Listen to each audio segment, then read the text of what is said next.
আউযু বিল্লাহি মিনাশ শাইতানির রাজিম। বিসমিল্লাহির রহমানির রহিম। আজকের সেমিনারে উপস্থিত সবাইকে আমার প্রাণঢালা শুভেচ্ছা ও স্বাগত এবং সবাইকে আবারও সালাম। আসসালামু আলাইকুম।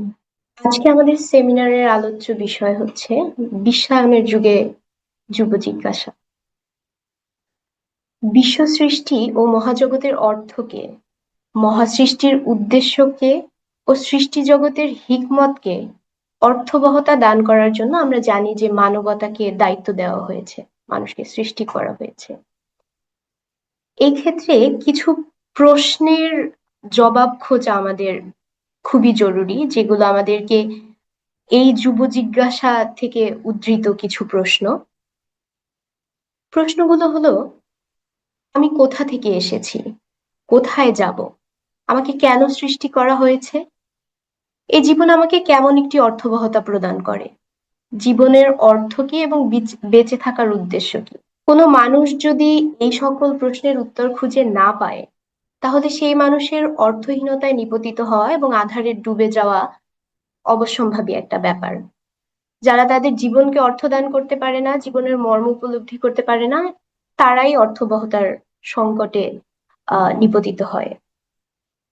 আমরা যদি ইতিহাসের দিকে তাকাই, আমরা দেখি যে ইতিহাস কাল ধরে যুগে যুগে মানুষ বিভিন্ন পথে এই অর্থবহতার সংকটকে অনুসন্ধান করার চেষ্টা করেছে, এই প্রশ্নের উত্তরগুলো পাওয়ার চেষ্টা করেছে।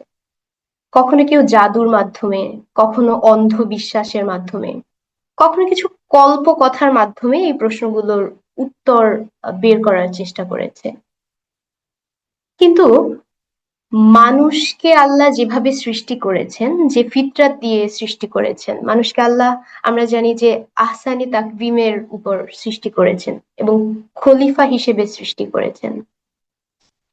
সৃষ্টির এই হিকমতকে যদি আমরা সামনে রাখি, তাহলে দেখতে পাই যে এই যে কল্পকথা, জাদু, বিভিন্ন ধরনের উপাখ্যান, প্রাণহীন সৃষ্টির উপর ভিত্তি করে এই যে প্রশ্নগুলোর জবাব বের করা, এগুলো আসলে আমাদের মানুষের সম্মানের সাথে আহ সম্মানের সাথে সামঞ্জস্যপূর্ণ নয় বললেই চলে। এবং আমরা যদি বলি যে ইতিহাসের বাইরে, যত ধরনের, ইতিহাসের মধ্যে যত ধরনের ধর্মের বাইরে গিয়ে অনুসন্ধান হয়েছে, তার মধ্যে সবচেয়ে গুরুত্বপূর্ণ হচ্ছে এই অনুসন্ধান, এবং এটা একটি ইলাহি অনুসন্ধান। আর বর্তমান বিশ্বে ধর্মের বাইরে যারা এই বিষয়গুলোর, এই প্রশ্নের উত্তর খোঁজার চেষ্টা করেছে, এই প্রশ্নের উত্তর কোনোভাবেই সেই জায়গা থেকে পাওয়া সম্ভব না, কারণ আমরা আগেই বলেছি যে এটা একটি ইলাহি অনুসন্ধান। তাহলে কিভাবে এ প্রশ্নের উত্তর খুঁজে পাওয়া যায়, এটা একটি প্রশ্ন হয়ে দাঁড়ায়। আমরা যদি আহ ইসলামের দর্শন বা কুরআনকে আমরা পর্যালোচনা করি, বিভিন্ন আয়াতে আল্লাহ বলেছেন তাফাক্কুরের কথা, তাদাব্বুরের কথা, আকলের কথা। এই মাধ্যমে আমরা হিকমতকে, সৃষ্টির হিকমতকে খুঁজে পাওয়ার চেষ্টা করতে পারি। এবং এই জন্য চিন্তাকে বিকশিত করা, দর্শন তৈরি করা, এভাবে যদি আমরা আগাতে পারি কুরআনকে সামনে রেখে, তাফাক্কুর, তাদাব্বুর, তাজাক্কুরের মাধ্যমে, তাহলে আমরা এই প্রশ্নগুলোর উত্তর খুঁজে পেতে পারি, যেগুলো সামনে পরবর্তীতে আলোচনা করা হবে। এ পর্যায়ে আমরা দেখব যে সমগ্র মানবতাকে এত গভীরভাবে যে প্রভাবিতকারী অর্থবহতার যে সংকট, এটার বহিঃপ্রকাশ মানুষ আহ এই যে প্রজন্ম থেকে প্রজন্মে কিভাবে হচ্ছে, বা আমরা কিভাবে বুঝতে পারবো যে আমরা অর্থবহতার সংকটে আপতিত হয়েছি। এই ক্ষেত্রে কিছু বিষয়কে আহ কিছু বাহ্যিক বৈশিষ্ট্য বলে থাকি আমরা। এই ধরনের বৈশিষ্ট্যকে দেখলে আমরা বুঝি যে আমরা অর্থবহতার সংকটে আপতিত হয়েছি। যেমন অর্থবহতার সংকটে নিপতিত যে ব্যক্তিরা, তারা সর্বদা নিজেদেরকে নিঃসঙ্গ অনুভব করে থাকে, এবং নিজের কাছেই নিজে অপরিচিত হয়ে থাকে, নিজের অস্তিত্ব নিয়ে নিজে সংকটে পড়ে যায় এবং একইভাবে নিরাপত্তাহীনতায় ভুগতে থাকে, নিজেকে শিকড়হীন, পরিত্যক্ত ভাবতে থাকে। এবং যারা অর্থহীনতার মধ্যে বেঁচে থাকে, সে কখনো সুখে উপনীত হতে পারে না, শুধুমাত্র সাময়িক কিছু ইচ্ছা, বাসনাকে পূর্ণ করার মধ্যে আহ এই সুখকে খোঁজার চেষ্টা করে। যেমন আমরা যদি পাশ্চাত্যকে দেখি, তারা বিভিন্নভাবে নিজেদেরকে হ্যাপি করার চেষ্টা করে, কারণ তারা হচ্ছে এই ধরনের জায়গায় এসে জীবনের অর্থকে খোঁজার চেষ্টা করে। এবং এই অর্থহীনতা সংকটে নিপতিত যে ব্যক্তিরা, তাদের মধ্যে হচ্ছে তারা সমাজ জীবনে কোনো ধরনের প্রভাব তৈরি করতে পারে না, এবং কেবলমাত্র শুধুমাত্র স্বার্থ সুবিধার পেছনে ছুটে বেড়াতে থাকে, এবং কখনোই কাঙ্ক্ষিত শান্তিতে হচ্ছে উপনীত হতে পারে না। তাদের সবচেয়ে বড় বৈশিষ্ট্য যেটা হয় সেটা হলো তারা ইস্তেকামাতকে হারিয়ে ফেলে, এবং এমন ভাবে অর্থহীনতায় আপতিত হয় যে আহ তারা নিজেদের জীবনকে শূন্যতা, অসারতা দিয়ে বৈশিষ্ট্যান্বিত করে। আহ, তারা শূন্যতা, অসারতার মধ্যে পড়ে যায়। যেমন এরকম হয়, আমরা যদি বর্তমান প্রজন্মের দিকে তাকাই, কথা বলি আমরা, এবং আমরা নিজেদের ক্ষেত্রেও যদি দেখি, অনেক ক্ষেত্রে দেখতে পাই যে মনে হচ্ছে যে আমাকে দিয়ে কিছু হচ্ছে না, কোনো কাজ হচ্ছে না। এই ধরনের অসারতা, শূন্যতা, এগুলো আসলে ইন্ডিকেট করে যে আমরা অর্থহীনতার সংকটে নিপতিত হয়েছি। এবার এই সংকট থেকে বের হওয়ার সমাধান কি? আমরা যদি সমাধানের দিকে তাকাই, আমরা আমরা আইডেন্টিফাই করেছি যে আমরা অর্থহীনতার সংকটে আপতিত, এবং একটা প্রজন্ম, গোটা প্রজন্ম এই সংকটের মধ্যে দিয়ে যাচ্ছে। এটাকে আমরা কিভাবে সমাধানে রূপান্তরিত করতে পারি? এক্ষেত্রে আহ আহ, কিছু ইসলামের কিছু দর্শন যেটা আমাদেরকে শিখায় যে আসলে জীবনের অর্থ কি, জীবন, অর্থবহ জীবন বলতে কি বোঝায়। আচ্ছা, মানুষ আজ যে অর্থবহতার সংকটের সমাধান খুঁজছেন, এটা নিশ্চয়ই আল্লাহর দ্বীনের মধ্যে আছে, যেটা মাত্রই আমি বললাম যে আমাদের বিভিন্ন প্রিন্সিপাল, ইসলামের প্রিন্সিপাল আমাদেরকে শেখায় যে আমরা কিভাবে জীবনকে অর্থবহ করে তুলতে পারি। যেমন ইসলামের আহ ইসলামের মতে আমরা আসমান জমিনের মধ্যে যা কিছু আছে এগুলো অনর্থক সৃষ্টি করা হয়নি, সবকিছুর একটি হাকিকত আছে, সৃষ্টির একটি উদ্দেশ্য আছে। যেমন আমরা যদি ধরি যে আমরা একটা রোবট বানাচ্ছি বা আমরা কিছু একটা সৃষ্টি করছি, আমাদের প্রত্যেকটা সৃষ্টির একটা উদ্দেশ্য থাকে। কেউ একজন কলম বানালো, এটার উদ্দেশ্য থাকে যে এটা লিখতে পারবে। কেউ একজন রোবট বানালো, কিছু রোবট থাকে ভার উত্তোলন করতে পারবে, কিছু রোবট বিভিন্ন ধরনের কাজের জন্য বানানো। তো আমরা মানুষের দিক থেকে যদি সৃষ্টিকে দেখি, আমাদের মানুষের ক্ষেত্রেই আহ প্রত্যেকটা সৃষ্টির পেছনে একটা উদ্দেশ্য থাকে। সেই জায়গায় আমরা যদি এই বিশ্ব সৃষ্টিকে দেখি, এই বিশ্ব ব্রহ্মাণ্ডকে দেখি, এই সৃষ্টির পেছনেও একটা উদ্দেশ্য আছে, এবং এই উদ্দেশ্যকে আমরা বিভিন্ন ভাবে আখ্যায়িত করতে পারি। যেমন জীবন মৃত্যুকে সৃষ্টির একটা উদ্দেশ্য, সূরা মুলকে আল্লাহ এভাবে বলেছেন যে তিনি পরীক্ষা করতে চান যে কে কাজে সবচেয়ে ভালো, মানে কে হচ্ছে কল্যাণকর কাজ দ্বারা তার জীবনকে পরিচালিত করেছে। হ্যাঁ, এবং কোরআনের মতে কোনো কিছুকেই হচ্ছে হাকিকতহীন সৃষ্টি করা হয়নি। তার মানে মানুষ সৃষ্টির উদ্দেশ্য হচ্ছে সে কল্যাণকর কাজ দ্বারা তার জীবনকে আহ সাজাবে এবং পৃথিবীকে বিনির্মাণ করবে। পৃথিবীকে বিনির্মাণ করার জন্য সবচেয়ে আগে যে কাজটা করতে হয় এটা হচ্ছে যে নিজেকে বিনির্মাণের কাজ করতে হয়, এবং সমগ্র পৃথিবীর মধ্যে ইলাহি অভিপ্রায়ের প্রতিফলন ঘটাবে। ইলাহি অভিপ্রায় যদি আমরা দেখি, যেমন আল্লাহ বলেছেন যে আমি পৃথিবীতে মানুষকে সৃষ্টি করেছি হচ্ছে প্রতিনিধি হিসেবে, আহ আল্লাহর প্রতিনিধি হিসেবে, মানে আল্লাহর আহ সিফাতি গুণগুলো, আল্লাহর যে সৌন্দর্যগুলো, এগুলোকে প্রতিষ্ঠা করার জন্য। আচ্ছা, এবার আহ এই যে অর্থবহতার সংকট নিয়ে আহ তরুণদের মধ্যে দিন নিয়ে একটা অনীহা আমরা যদি দেখি যে আহ আমরা বর্তমান প্রজন্ম কোনোভাবে দিনের সাথে নিজেকে কানেক্টেড করতে পারছে না। তারা দিন থেকে দূরে সরে যাচ্ছে, ধর্মকর্ম থেকে দূরে অবস্থান করছে, এবং আহ এই বিষয়গুলো এমন একটা পর্যায়ে আহ পতিত হয়েছে যে দিনকে তারা মনে করছে যে আমাদের স্বাধীনতার হস্তক্ষেপকারী। এই ক্ষেত্রে কিছু কারণ আইডেন্টিফাই করা হয়েছে, যেগুলো হচ্ছে তরুণ তরুণীদের যে প্রশ্ন, এই প্রশ্নগুলোর কিছু কারণ, 7টি কারণ নিয়ে আমরা এখানে আলোচনা করব। প্রথম কারণ হলো, প্রথম বিষয়টি যেটা, দিন ও মানুষের মধ্যকার সম্পর্ক। আচ্ছা, এক্ষেত্রে আমরা যে বিষয়টি দেখতে পাই, ইসলামী বিষয়ের সাথে মানবিক বিষয়কে পরস্পরের মুখোমুখি দাঁড় করানো হয়ে থাকে। মনে হয় যেন দিন এসেছে মানুষের সকল স্বাধীনতাকে সীমাবদ্ধ করার জন্য। দিনকে এমন ভাবে তুলে ধরা হয় যেন দিন এসেছে মানুষকে গোলামি করানোর জন্য। এইভাবে তুলে ধরার কারণে যুবকদের মধ্যে একটা ভ্রান্ত ধারণা বা ভ্রান্তির জন্ম নিয়েছে। এবং এই বৈপরীত্যের মধ্যে যুবতীরা যেটা করে যে মানবিক বিষয়কেই বেছে নেয়। আহ যখন এই বার্ডেনটা চলে আসে যে দিন আমাকে কন্ট্রোল করবে, আমাকে নিয়ন্ত্রণ করবে, আমাদের ব্যক্তি স্বাধীনতাকে হরণ করবে, তখন তারা দিনকে এক পাশে রেখে নিজের ব্যক্তি স্বাধীনতা, নিজের আহ এই বিষয়গুলোকে আহ প্রাধান্য দেওয়া থাকে। অথচ দিনকে যদি আমরা দেখি, দিন আমাদের কাছে কি হিসেবে এসেছে? দিন একটি ইলাহি নিজাম হিসেবে আমাদের সামনে এসেছে, যা মানুষকে মর্যাদার আসনে আসীন করার জন্য, মানুষকে তার প্রাপ্য অধিকার দেওয়ার জন্য এবং তাকে সম্মানিত করার জন্য। দিন হলো জীবনের উদ্দেশ্যকে এবং সৃষ্টির হিকমতকে শিক্ষাদানকারী হেদায়েতের রত্ন ভান্ডার। আচ্ছা, যেমন আমরা একটি আয়াতে দেখতে পাই, কাজেই তুমি একনিষ্ঠ হয়ে তোমার সকল কিছু নিয়ে এ দিনের দিকে মনোনিবেশ করো। আল্লাহ মানুষকে যে ফিতরাতের উপর ভিত্তি করে তৈরি করেছেন সেই দিকে ধাবিত হও। আল্লাহর সৃষ্টিতে কোনো ধরনের পরিবর্তন হতে পারে না। মূল্যবোধের মাধ্যমে সজ্জিত সঠিক দিন এটাই। তার মানে আমরা যদি দেখি, দিনকে আমাদের ফিতরাতের সাথে সামঞ্জস্যপূর্ণ করে তৈরি করা হয়েছে। আহ এই জন্য আহ আমরা দিনকে এইভাবে পাঠ করব। দ্বিতীয় যে বিষয়টি, সেটি হলো দিন ও দুনিয়ার মধ্যকার সম্পর্ক।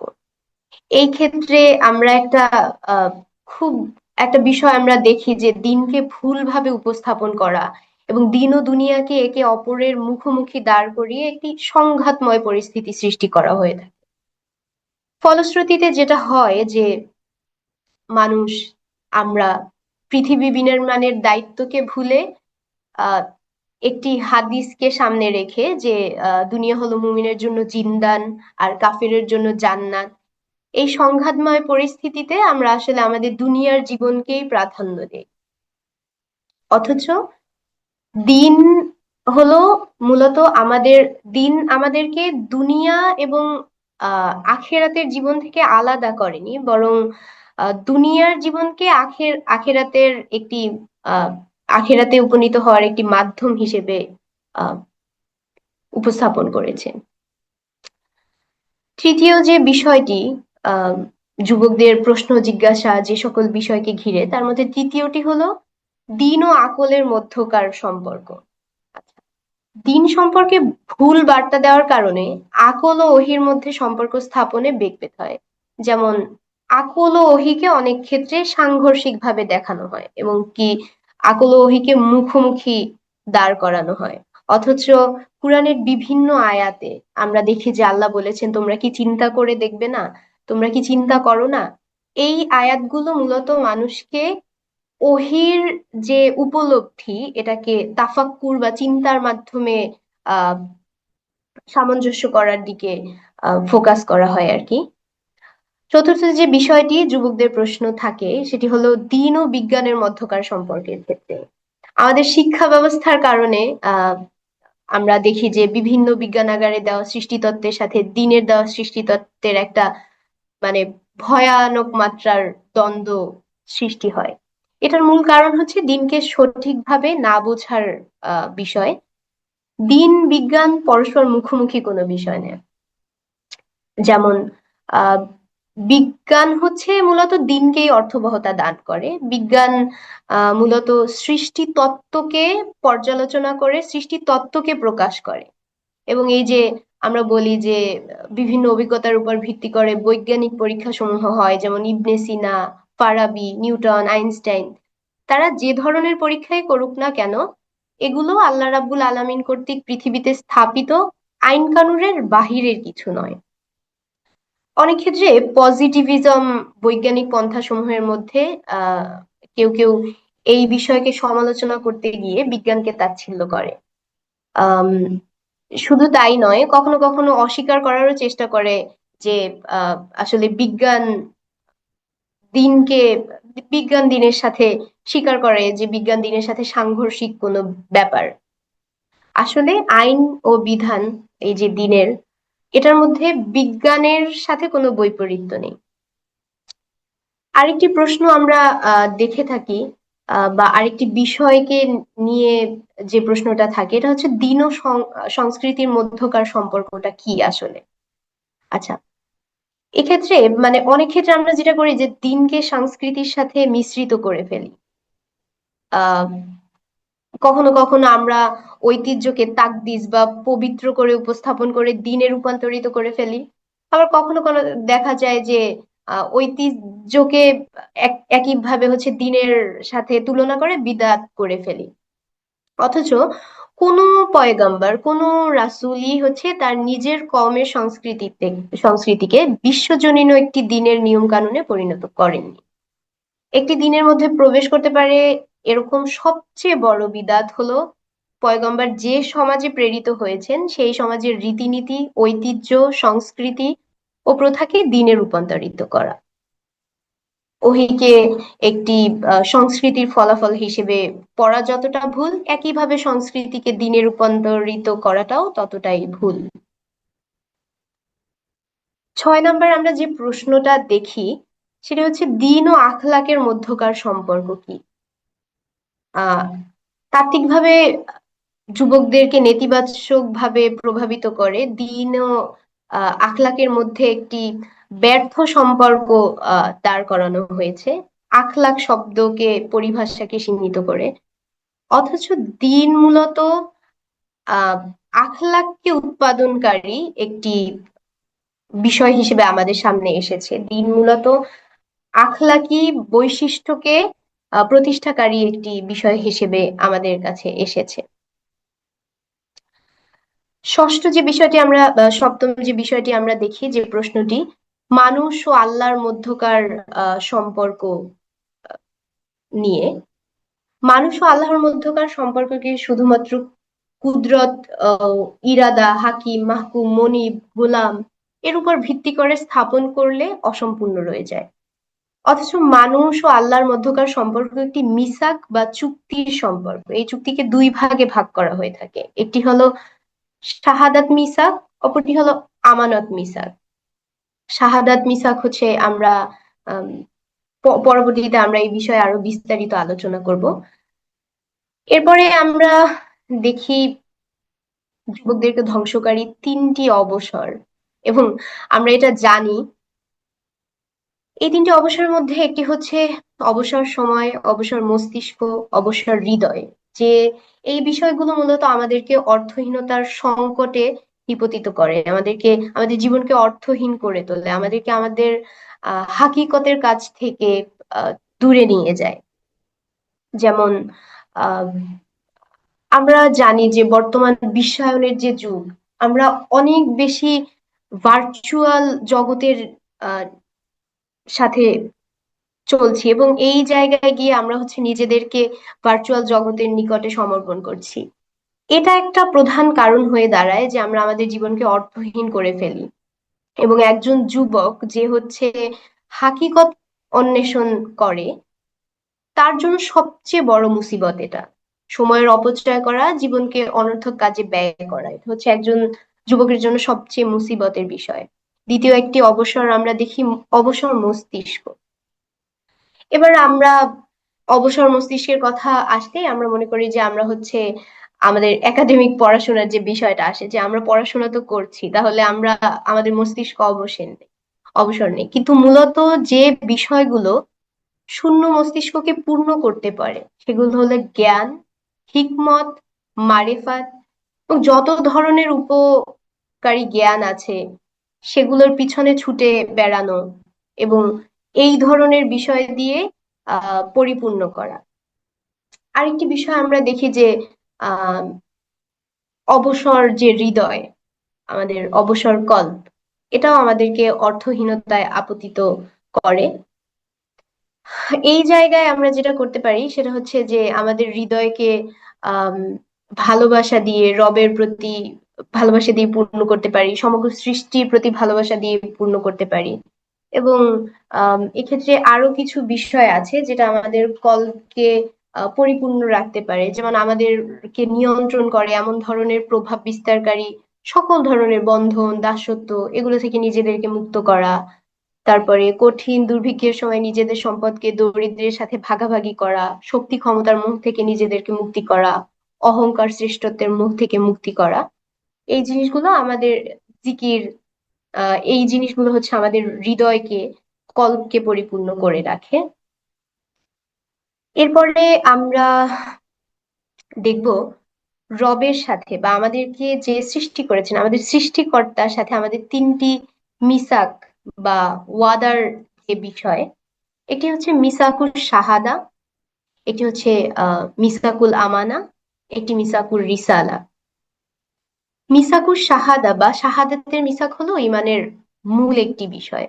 আমরা আমাদের শাহাদাতের স্বীকৃতি দান করতে গিয়ে আশহাদু বলতে মূলত এই শাহাদাতের স্বীকৃতি দিয়ে থাকি।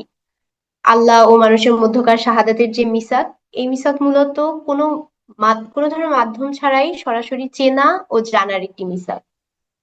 আচ্ছা, আমরা যখন আহ এই শাহাদাতের মিসাককে আমরা শুধুমাত্র আল্লাহর আদেশকে পালনকারী একটি ওয়াদা হিসেবে না, বরং আমরা এখানে আমাদের প্রত্যেকটা কাজ, সকল ধরনের কাজে আল্লাহকে হাজির নাজির জানার যে বিষয়টা, আমরা আল্লাহকে দেখছি, আল্লাহ আমাদেরকে দেখছেন, এই যে ওয়াদাটা, এই যে নিজের সাথে ওয়াদাটা এবং এইভাবে নিজের কার্যক্রমকে পরিচালনা করা, এটা মূলত মিসাকুশ শাহাদার অন্তর্গত।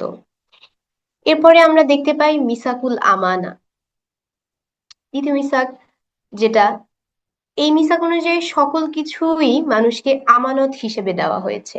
মহাবিশ্ব, বিশ্ব সৃষ্টির সাথে মানুষের কোনো ধরনের সার্বভৌম ও মালিকানার সম্পর্ক নয়, বরং আল্লাহ আমাদেরকে এই বিষয়গুলো আমানত হিসেবে দিয়েছেন। এবং এই ধরনের আমানতের খেয়ানতকারী হিসেবে আমাদেরকে পাকড়াও করা হবে না, আমাদেরকে এর জবাব দিতে হবে। তাই বিশ্ব সৃষ্টির সাথে মানুষের যে সম্পর্কটা এবং আল্লাহর সাথে মানুষের এই দ্বিতীয় মিসাকটা হলো যে এই পৃথিবী, এই মানুষ, এই সৃষ্টি, আল্লাহর প্রত্যেকটা সৃষ্টি, এই প্রকৃতি সবকিছু আমাদের জন্য আমানত স্বরূপ। এবং এই মিসাকের মাধ্যমে আমরা মূলত এই আমানতেরই স্বীকৃতি দিয়ে থাকি। যেমন সূরা আজহাবে আমরা দেখি যে আমি এই আমানতকে আকাশসমূহ, পৃথিবী ও পর্বতরাজির উপর পেশ করি, তারা এই আমানতকে বহন করতে রাজি হয়নি এবং তা থেকে ভীত হয়ে পড়ে, কিন্তু মানুষ এই আমানতকে গ্রহণ করেছেন। আহ এভাবে আল্লাহ আমাদেরকে, আমাদের এই আমানতকে কোরআনের বিভিন্ন আয়াতে বর্ণনা করেছেন। তৃতীয় যে আমানত বা মিসাকটি আমরা দেখি রবের সাথে, সেটি হচ্ছে মিসাকুর রিসালা।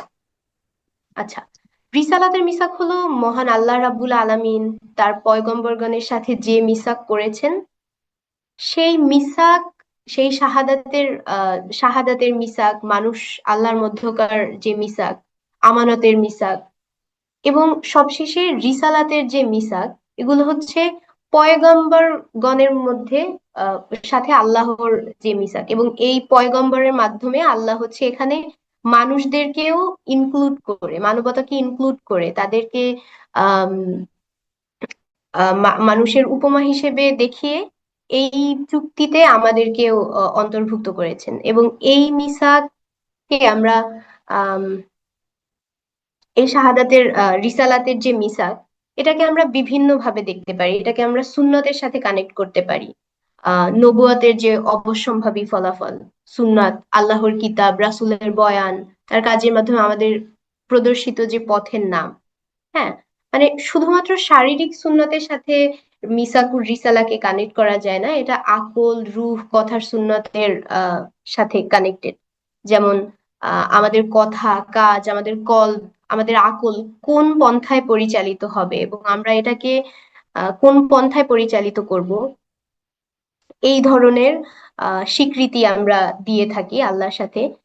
যেমন কালবের কিছু সুন্নাতের কথা যদি আমরা বলি যে আম, কলবের মধ্যে আল্লাহ ছাড়া কাউকে স্থাপন না করা, হিংসা বিদ্বেষ না করা, ক্রোধ না করা, ঘৃণাকে বহন না করা, অহমিকা না করা, এভাবে আকলেরও কিছু সুন্নাত আছে। যেমন তাফাক্কুর করা, যেটাকে আমরা বলছি যে চিন্তা করা এই বিশ্ব সৃষ্টি হাকিকত নিয়ে, আমাদের সৃষ্টির উদ্দেশ্যকে নিয়ে। তাজাক্কুর করা, তাদাব্বুর করা, এই ধরনের বিষয় মূলত আকলের সুন্নতের অন্তর্ভুক্ত। রুহেরও কিছু সুন্নত রয়েছে।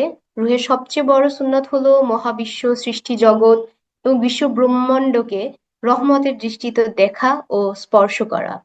রুহের সুন্নত হলো মাখলুকাতকে আল্লাহর জামাল সিফাতের উপর ভিত্তি করে দেখতে পারা। রুহের সুন্নত হলো সুন্দর প্রকৃতি ও সুন্দর আহ কাল্ব আহ, কালবের অধিকারী হওয়া। এভাবে কথারও সুন্নত রয়েছে আমরা জানি। আম, সম্মানজনক কথা বলা, উত্তম কথা বলা, আম, কাউলু মারুফ, কাউলু সাদি, এই বিষয়গুলো। আচ্ছা, এরপর আমরা আহ আমরা যেহেতু বলি যে আমাদের সৃষ্টি নিয়ে আমরা আম, যে সংকটটাতে আপতিত হই, এই জায়গায় আমরা দেখব যে মানুষের ব্যাপারে নতুন একটি দৃষ্টিভঙ্গি, যেটা হচ্ছে আল্লাহ মানুষকে আহসানে তাকবিম হিসেবে সৃষ্টি করেছেন, বা আহসানে তাকবিমের দর্শন। এই জায়গায় মানুষ মানুষ থেকে আহ ইনসানে কামিল হওয়ার একটা ধাপ আমরা দেখতে পাই, যে পরিপূর্ণতা লাভ করা, একটা মানুষ মানুষ হিসেবে কিভাবে পরিপূর্ণতা লাভ করতে পারে এবং তার জীবন কিভাবে পরিপূর্ণতা লাভ করতে পারে। এখানে আমরা তিনটি ধাপ মূলত দেখতে পাই। এটি হচ্ছে বাশারিয়াত, আদামিয়াত, ইনসানিয়াত। আচ্ছা, বাশারিয়াত মূলত হচ্ছে আহ মানুষকে সংজ্ঞায়নকারী বাশার নামক পরিভাষা থেকে এসেছে, যেটা কোরআনে প্রায় 26 বারের মতো এসেছে। এবং এই বাশার শব্দটা মূলত মানুষের শরীরকে আবৃতকারী চামড়াকে বলা হয়ে থাকে আরবিতে। এবং বাসার পানি, মাটি, কাদামাটি, রক্ত, মাংস, চামড়া, এগুলো দিয়ে তৈরি যে আকৃতি, এটাকে বুঝিয়ে থাকে। সংক্ষেপে যদি আমরা বলতে চাই তাহলে বাসার হলো শরীর, এবং এই দৃষ্টিকোণ থেকে বাসার মূলত জীববিজ্ঞান তথা অ্যানাটমির একটি বিষয়। এরপরে যে আহ একটা ধাপ আমরা দেখি আদামিয়াত, বা আদামিয়াতের যে ধাপ। আচ্ছা, আদামিয়াত শব্দটি আদম নামক পরিভাষা থেকে এসেছে। এটি মূলত আহ কি বলে, সরি, আদামিয়াত শব্দটি মূলত যে বিষয়কে বুঝিয়ে থাকে। আমরা জানি যে হজরত আদম আলাইহিসসালামকে যখন সৃষ্টি করা হয় তখন তার অন্তরে আল্লাহ বলেছেন যে কিছু রূহ ফুঁকে দিয়েছেন, এভাবে তাকে আদম হিসেবে সৃষ্টি করেছেন। এবং এই যে রূহ ফুঁকে দেওয়া, মূলত এটা এখানে হচ্ছে মানুষকে বিভিন্ন মূল্যবোধের মাধ্যমে সজ্জিত করার বিষয়টি বুঝিয়ে থাকে। এবং আদমিয়তকে যদি আমরা দেখি, এটার বিভিন্ন আহ জায়গায় আমরা ভাগ করতে পারি। একটা হচ্ছে ইলাহি নাকফা, যেটা আমি মাত্রই বললাম যে আল্লাহ আম, যখন আদম আলাইহিস সালামকে সৃষ্টি করলেন, তার অন্তরে রূহ ফুঁকে দিলেন এবং ফেরেশতাদেরকে বললেন যে তোমরা সিজদা অবনত হও। মূলত এই সিজদা বাশার এর জন্য না, এই সিজদা হচ্ছে আদামিয়াতের জন্য। আহ আদামিয়াত হিসেবে আদমের যে মূল্যবোধ গুলো, এইগুলোর সিজদা। দ্বিতীয় যে বিষয়টি হচ্ছে ইলাহি মূল্যবোধ, আদামিয়াতের অন্তর্ভুক্ত, যেটা আমি মাত্রই বললাম যে বিভিন্ন ধরনের মূল্যবোধ বাশারকে আদমে আহ আদামিয়াতের দিকে ধাবিত করে। এই মূল্যবোধগুলোর মধ্যে সবচেয়ে বড় যে নেয়ামত বলি আমরা, এটা হচ্ছে যে আহ আকল, কথা বলা, ভালো মন্দ, হ্যাঁ, তারপরে সৌন্দর্য, খারাপ, এগুলোর মধ্যে পার্থক্য করতে পারে আর কি। যে ধরনের মূল্যবোধ, এই ধরনের মূল্যবোধকে আমরা ইলাহি মূল্যবোধ বলছি। তৃতীয়টা আমরা দেখতে পাচ্ছি যে পার্থক্য করার ক্ষমতা, যেটা মাত্রই বললাম যে মানুষ ভালোর সাথে মন্দের, সঠিকের সাথে ভুলের, সুন্দরের সাথে অসুন্দরের যে পার্থক্য করতে পারে, এই ধরনের মূল্যবোধ। চার যে বিষয়টি আমরা দেখতে পাচ্ছি, এটি হচ্ছে জ্ঞান, হিকমত ও মারিফত। আচ্ছা, বাশারকে আদমে পরিণতকারী, এটি হচ্ছে চতুর্থ একটি মূল্যবোধ। আহ মহান প্রভু যখন আদম আলাইহিসসালামকে বিভিন্ন বিষয়ের নাম শিক্ষা দিয়েছেন, জ্ঞান দানের বিষয়টি আল্লাহ বিভিন্ন ভাবে আহ ব্যক্ত করেছেন কোরআনে, বিভিন্ন আয়াতের মাধ্যমে, যে আমি আদম আলাইহিসসালামকে বিভিন্ন নাম শিক্ষা দিয়েছি। এই ধরনের আয়াতগুলো মূলত এই যে আদামিয়াতের যে ধাপ, এই বিষয়কে আহ প্রতিফলিত করে, যে মানুষকে বিভিন্ন জ্ঞান এবং জ্ঞানের বিভিন্ন পর্যায়, জ্ঞান, হিকমত, মারেফত, এই বিষয়গুলো দিয়ে আহ বৈশিষ্ট্যমণ্ডিত করা হয়েছে। আচ্ছা, এরপরে আমরা দেখি যে খেলাফত যে বিষয়টি, এটি হচ্ছে মানুষকে সৃষ্টি করার বা আদম হিসেবে আদামিয়াতের যে গুণাবলী, এর প্রধান একটি বিষয় হচ্ছে যে মানুষকে খলিফা হিসেবে সৃষ্টি করা হয়েছে।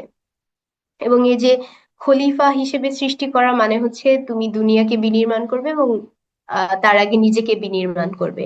বিনির্মাণের অর্থ যদি আমরা দেখি যে এই বিশ্বকে আদালতের মাধ্যমে পরিচালিত করা এবং আহ আল্লাহর নির্দেশিত যে পন্থায় এই দুনিয়াকে সাজানো আর কি।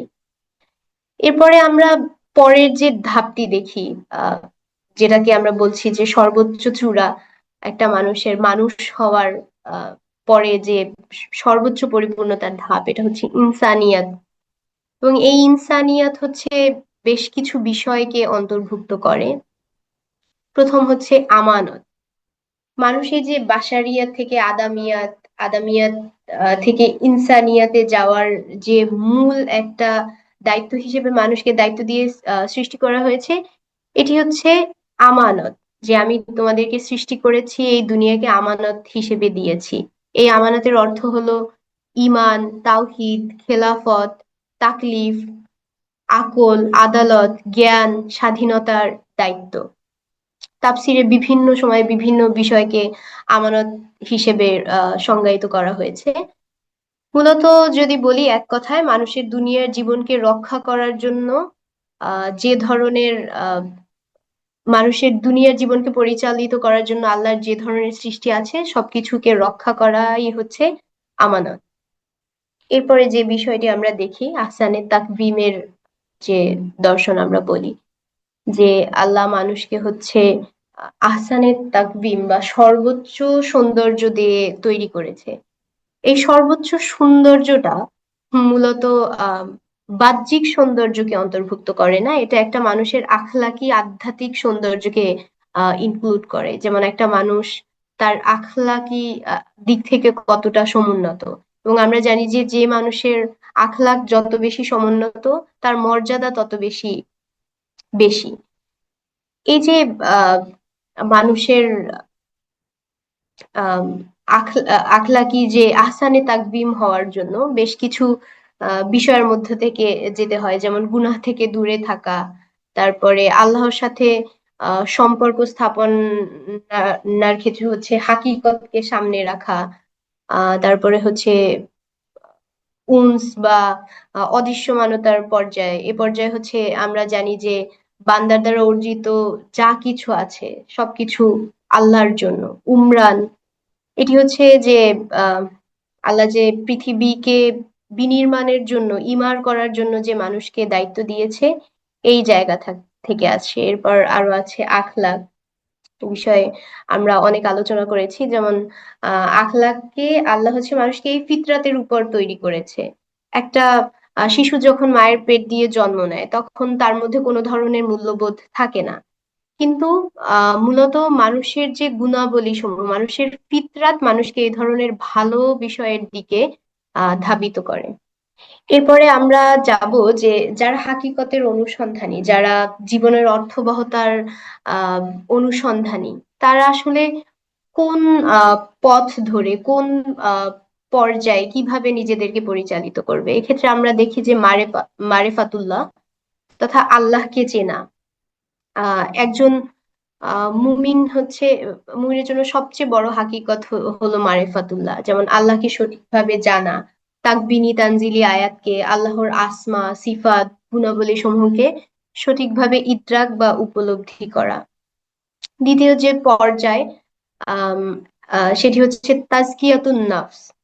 তাজকিয়াতুন নফসের ক্ষেত্রে সবচেয়ে গুরুত্বপূর্ণ যে বিষয় সেটি হলো মানুষের আবেগ অনুভূতি, চিন্তা ও আচরণের উপর প্রভাব বিস্তারকারী সকল প্রকার খারাপ ইচ্ছা ও বাসনাকে পরিত্যাগ করা। এবং তাজকিয়াতুন নাফসের আরো বিস্তৃত পর্যায় হলো যে সত্য সুন্দর পক্ষাবলম্বন করা, অন্যায় ও অসুন্দরের বিরোধিতা করা, নফসের বিরুদ্ধে সংগ্রাম করা, কলবের মধ্যে আল্লাহ ছাড়া কাউকে প্রতিস্থাপন না করা, স্থান না দেওয়া, ইচ্ছা কামনা বাসনা এগুলো সবকিছু থেকে নিজের নফসকে মুক্ত করা। আম, এটি দুই ভাবে, আমরা যদি দেখি যে তাজকিয়াতুন নাফস দুই ভাবে হয়ে থাকে। একটি হচ্ছে তাখলিয়া, একটি হচ্ছে তাহলিয়া। তাখলিয়া হলো যে ফাঁকা করার মাধ্যমে নাফসকে বিভিন্ন খারাপ বিষয়, শিরক, রিয়া, কুফর, অহংকার, বিভিন্ন ধরনের খারাপ বিষয় থেকে ফাঁকা করার মাধ্যমে। এবং তাহলিয়া হলো সেই ফাঁকা স্থানকে ঈমান, ইখলাস, আন্তরিকতা, তাকওয়া, নম্রতার মাধ্যমে পূর্ণ করার মাধ্যমে।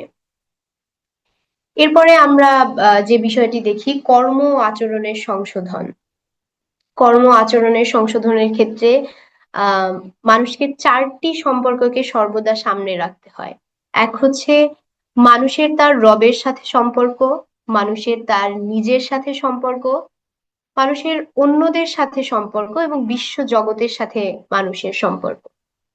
আচ্ছা, মানুষের তার রবের সাথে সম্পর্কটা যদি আমরা বলি, এটা আহ ইমানের চেয়েও অনেক গভীর একটি বিষয়। এই সম্পর্ক হলো শাহাদাতের সম্পর্ক, রহমতের সম্পর্ক এবং মোহাব্বতের সম্পর্ক। দ্বিতীয়ত আমরা বলি যে মানুষের সাথে তার নিজের সম্পর্কটা কি, মূলত মানুষের এই যে কামালিয়াত তো বা পূর্ণতা লাভ করার যে বিষয়টি, হ্যাঁ, এটি শুধুমাত্র আহ পূর্ণতা লাভ করার বিষয়টি মানুষের ইমান থেকে আখলাক সম্পন্ন একটি মানুষে, একটি বিশ্বাসের জায়গা থেকে আখলাক সম্পন্ন একটি মানুষে পরিণত হওয়ার যে বিষয়টি, আহ এটি হচ্ছে মানুষের নিজের সাথে সম্পর্ক।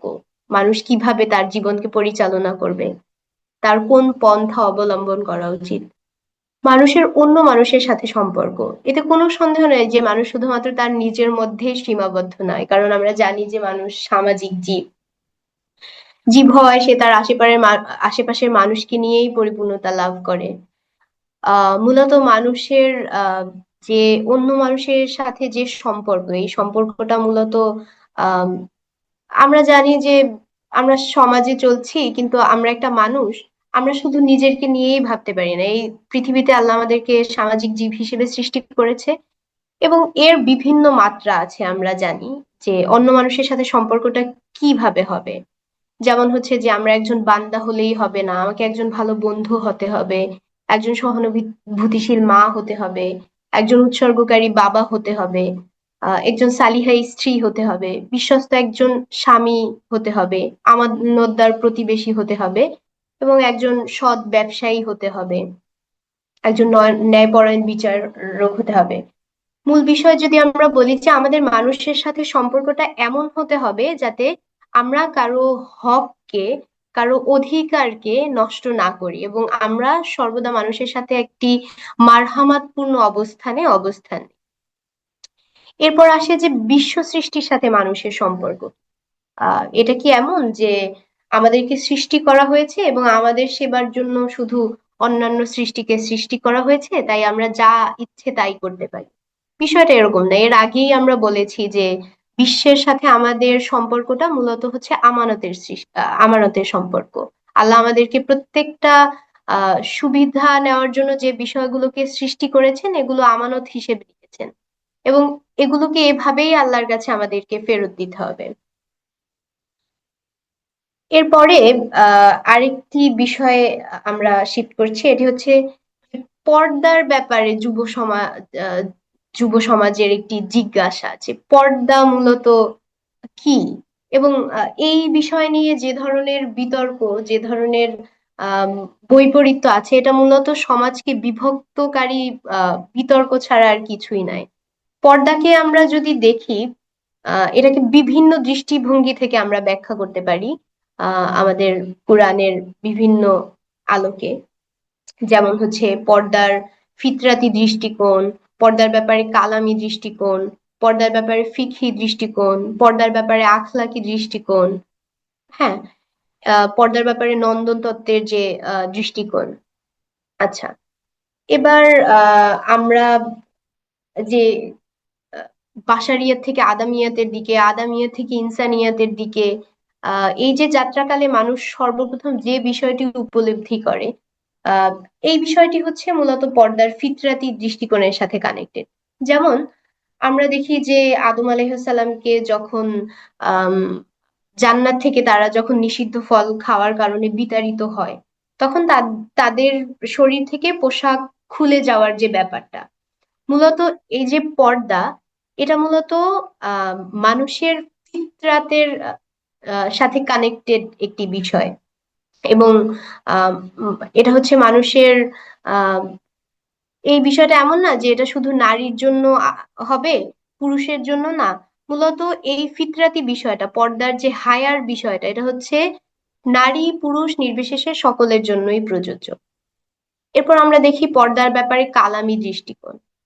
অনেকেই ধারণা করেন যে পর্দা শুধুমাত্র মানুষের সাথে মানুষের সম্পর্কের ক্ষেত্রে, কিংবা নারী পুরুষের মধ্যকার সম্পর্ক নিরূপণকারী একটি বিষয়, যে আমি আহ যার সামনে যাব, আমাকে, পুরুষদের সামনে যাব আমাকে পর্দা করতে হবে, আমি যাচ্ছি না আমাকে পর্দা করতে হবে না, পুরুষরা আমাদের সামনে আসবে পর্দা করতে হবে, যাচ্ছে না হবে না। বিষয়টা মূলত এরকম না।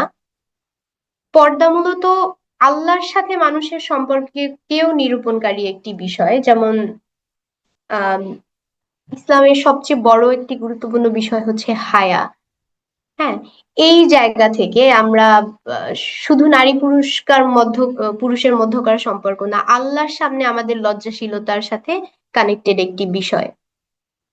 এবং আম, এই যে পর্দা, মূলত এটা শুধু বিশ্বাসের সাথে কানেক্টেড না, এটা মানুষের ইজ্জত, আব্রু, সম্মান, সতীত্ব, ব্যক্তিত্ব, ইস্তেকামাতের বহিঃপ্রকাশের নাম। এবার আমরা যাই পর্দার ব্যাপারে ফিকহি দৃষ্টিকোণ। পর্দার ব্যাপারে আহ পুরুষদেরকে আমরা দেখি কেন্দ্র রেখে বিভিন্ন ধরনের আহ আহ, ইয়ে করা হয়, যে নারীরা হচ্ছে ফিতনা, তাই তাদেরকে পর্দা করতে হবে।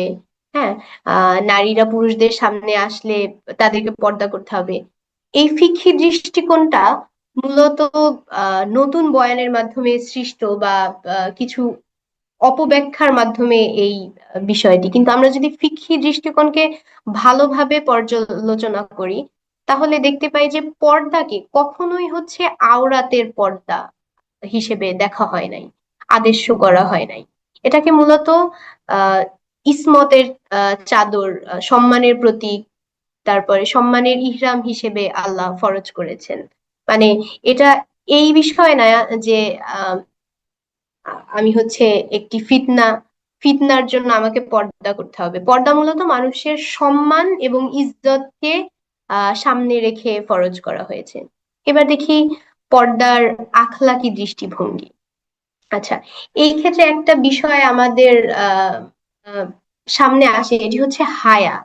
যেমন হায়া শব্দটাকে আমরা যদি ব্যাখ্যা করি, এটি শুধু এরকম না যে, মানে আমরা যেভাবে হায়াকে ব্যাখ্যা করি যে আমি কারো কাছে যাচ্ছি, আমার লজ্জাশীলতা, মানে নগ্নতার জায়গায় যে আমরা বিষয়টাকে নিয়ে যাই। হায়া মূলত এর থেকে বিস্তৃত একটা বিষয়। যেমন হায়ার চেতনা এরকম যে আমাদেরকে খারাপের দিকে ধাবিত হওয়া থেকে বিরত রাখবে। আহ এবং এটা এভাবে যে আল্লাহ আমাদের সব বিষয়কে দেখছেন, আমাকে সেই ব্যাপারটাকে লজ্জা করতে হবে। আম, এবং এই জায়গা থেকে আমরা জানি যে পর্দা একটি হায়া হিসেবে নাজিলকৃত, বা আমাদের উপর ফরজ। এবং এই হায়া মূলত মানুষের রূহকে উপকৃত হতে, এবং এই যে আমরা যে মাত্রাগুলো বললাম, যে খারাপের দিকে ধাবিত না হওয়ার যে বিষয়, আল্লাহকে হাজির নাজির জানার যে বিষয়, এই জায়গার এই দৃষ্টিভঙ্গি থেকে আসা। এরপরে আমরা দেখি যে পর্দার অ্যাস্থেটিক বা নান্দনিক দৃষ্টিভঙ্গি বা দৃষ্টিকোণ। দিনের প্রতিটি হুকুমেরই নান্দনিক বা সৌন্দর্যগত দিক রয়েছে। ইসলামের প্রতিটি বিধানের ক্ষেত্রেই আল্লাহর জামাল নামের একটি প্রতিফলন দেখা যায়। একজন ব্যক্তি যখন শাহাদাতের চেতনার অধিকারী হয়, তখন সে এমন একটি অস্তিত্বের প্রতি ঈমান আনে যা তাকে প্রতি মুহূর্তে পর্যবেক্ষণ করছে। আখলাকি মূল্যবোধ, দিনের বিষয়সমূহের শুধুমাত্র কামাল হিসেবে বা পরিপূর্ণ হিসেবেও নয়, জামাল হিসেবেও দেখা হয়ে থাকে। অর্থাৎ এই যে পর্দা বা পোশাক, এটাকে আমরা আমাদের আল্লাহর যে সিফাত, জামাল সিফাত, সৌন্দর্যের যে সিফাত, এই দৃষ্টিভঙ্গি থেকেও দেখা হয়ে থাকে। তাই আমরা বলতে পারি যে পর্দার দায়িত্ব শুধু শরীরকে ঢেকে রাখার মধ্যে সীমাবদ্ধ না, এটা একই সাথে নান্দনিক, সৌন্দর্যগত, আখলাকি, আধ্যাত্মিক এই বিষয়গুলোকে আহ আধ্যাত্মিক সৌন্দর্য এই বিষয়গুলোকে সামনে রেখে ফরজ করা হয়েছে। এখানে কোরআনের একটা আয়াত আছে, আম, সেই আয়াতে আমরা দেখি যে রিশ নামক একটা শব্দ ব্যবহার করা হয়েছে, যেটা দিয়ে পাখির পালক কে বোঝানো হয়েছে, মানে সৌন্দর্যকে এখানে ফোকাস করে বলা হয়েছে। তা আমরা বলতে পারি যে পর্দার মধ্যকার যে বিরোধিতা বা দ্বন্দ্ব, আমরা এটাকে যে জায়গায় দাঁড় করিয়ে পাঠ করে থাকি, পর্দা শুধুমাত্র ফিতনা থেকে বাঁচানোর একটি উপায়, এই জায়গায় আমরা যদি পর্দার বিভিন্ন দৃষ্টিভঙ্গিকে সামনে রাখি, তাহলে এই ধরনের প্রশ্নের এবং এই ধরনের অর্থহীন প্রশ্নের আহ থেকে আমরা নিজেদেরকে বাঁচিয়ে চলতে পারবো। এরপরে সর্বশেষ আমি আহ মূলত যে বিষয়টি নিয়ে কথা বলতে চাই, যে যে কারণে ইসলাম সমগ্র মানবতার ভরসা স্থল। এটা আমরা যে বললাম যে ইসলাম আমাদেরকে আমাদের জীবনের সব ধরনের অর্থবহতার, অর্থ সংকটকে কিভাবে মোকাবেলা করব, কিভাবে এই অর্থ পুনরুদ্ধার করব, এই জায়গাগুলো আমরা ইসলাম থেকে নিচ্ছি। আমরা কেন নিচ্ছি, আমরা ইসলাম থেকে কেন এই ধরনের প্রশ্নের উত্তর খুঁজবো? এখানে কিছু বিষয় যদি আমরা দেখি, যে ইসলাম মানুষের ফিতরাতের সাথে সঙ্গতিপূর্ণ একটি দিন, এবং ইসলাম তাকবিন ও তানজিলের মধ্যে এবং আকল ও নাকলের মধ্যে সমন্বয় সাধন করে চলে, এবং ইসলাম দুনিয়া ও আখেরাতের মধ্যে কোনো ধরনের বিভাজন করে না, সকল কিছুকে সামগ্রিকভাবে বিশ্লেষণ করার ফলে বৈপরীত্যকে দূরীভূত করে, এবং ইসলাম আখলাকি মূল্যবোধ সমূহ যা মানুষকে একত্রে বসবাসের নিশ্চয়তা প্রদান করে। এই পর্যায়ে আহ আমরা বলতে পারি যে আমরা যদি আমাদের জীবনের যে অর্থবহতার সংকট, এটাকে আমরা যদি আমাদের ইসলামিক পন্থায়, যেভাবে আমাদের ইসলামিক দর্শন আমাদেরকে এই প্রশ্নের উত্তর খোঁজার এবং একই সাথে হাকিকতে পৌঁছানোর যে পন্থাগুলো বলেছে, এবং আমরা এই সেমিনারে বিভিন্ন যে বিষয়গুলো দেখেছি, এগুলোর মাধ্যমে যদি আমরা যেতে পারি, আমরা আমাদের জীবনকে একটি অর্থবহ জীবন হিসেবে পরিচিত করতে পারবো, এবং আমরা এমন একটি রূহ হিসেবে আল্লাহর কাছে আহ আহ, যেতে পারবো, যে রূহ বা যে নফস বা যে সত্তা হচ্ছে পরিচ্ছন্ন, পবিত্র, যার কোনো আফসোস নেই, যার কোনো ভয় নেই, মুতমাইন্না, যেটাকে আমরা বলি নফসে মুতমাইন্না, প্রশান্ত আত্মা হিসেবে আমরা আল্লাহর কাছে আহ আল্লাহ নিকট পৌঁছাতে পারবো। সবাইকে অনেক অনেক ধন্যবাদ দিয়ে আমি মূলত আমার সেমিনারের আলোচনা এখানে শেষ করছি।